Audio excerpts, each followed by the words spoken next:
لمحے لمحے کی نزاکت یاد کرتا تھا بہت، لمحے لمحے کی نزاکت یاد کرتا تھا بہت. تو یہ میں پڑھتا رہوں گا تو یہ نغمہ ہے، یہ 1200 صفوں کا نغمہ ہے. اور پر بور تو نہیں ہو رہے آپ؟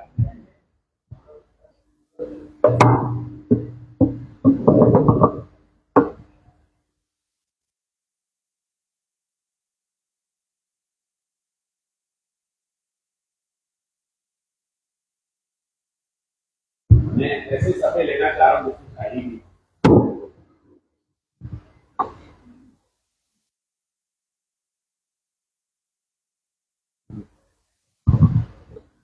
جیسے یہ منظر دیکھیے، اس نے ایک عود ڈانگ اٹھا کر خوشبو کے دھوئیں کو اپنے لبادے کی جانب کیا.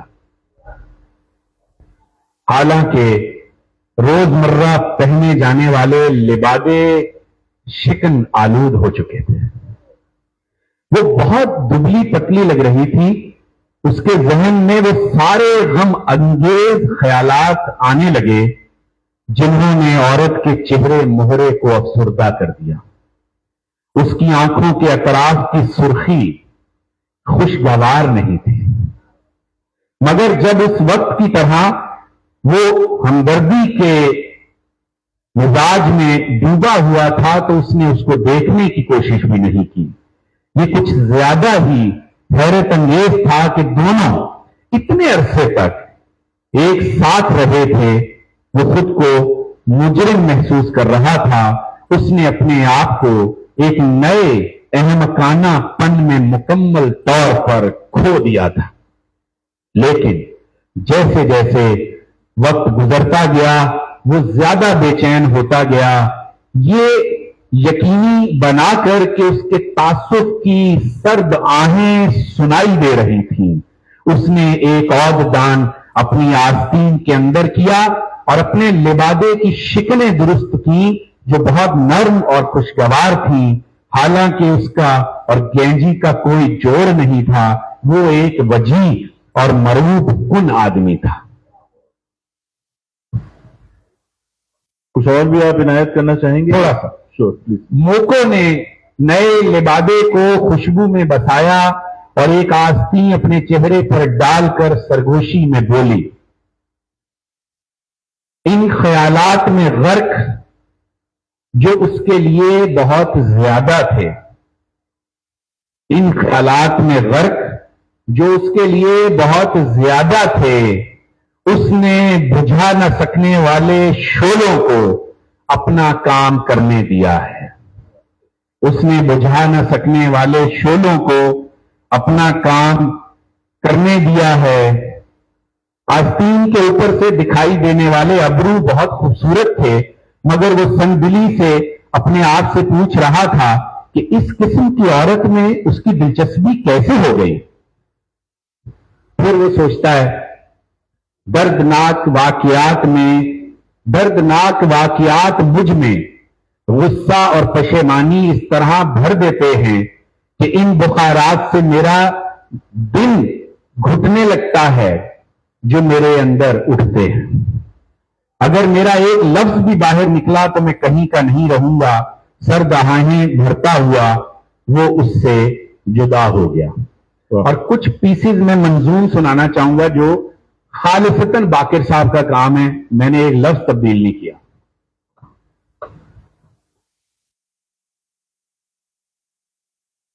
اچھا، جیسے میں عرض کر رہا تھا کہ باقر صاحب کا جو بنیادی حوالہ تھا، جو پہلا حوالہ تھا، وہ شاعری تھا. اپنی زندگی کے کئی برس تک 75 برس کی عمر تک انہوں نے شعر کہے، مگر اس کے بعد وہ ترجمے کی جانب آئے. تو اس کتاب کے اندر جو شعری حصہ ہے اس کے اوپر ظاہر سی بات ہے ان کا جو وسیع تجربہ ہے بطور شاعر وہ دکھائی دیتا ہے. تو آپ پلیز. تو میں کچھ مصرے آپ کو بس پیش کروں گا اور یہ گفتگو میں آ رہے ہیں سب مصرے، یہ کردار بات کر رہے ہیں یا وہ سوچ رہے ہیں جب تو تب یہ مصرے تخلیق ہو رہے ہیں ان کے ذہن میں. تو اب جیسے یہ دیکھیے گا، جب وہ میری صحت کے بارے میں معلومات کے لیے آئی تو بہت بری حالت میں تھی. میں نے اصرار کیا کہ وہ خط کا جواب دے. مجھے نظر آ رہا تھا خود اس کی حالت اچھی نہیں تھی. مجھے محسوس ہوا کہ کسی قسم کے جواب کی ضرورت ہے. اب جواب کیا جا رہا ہے؟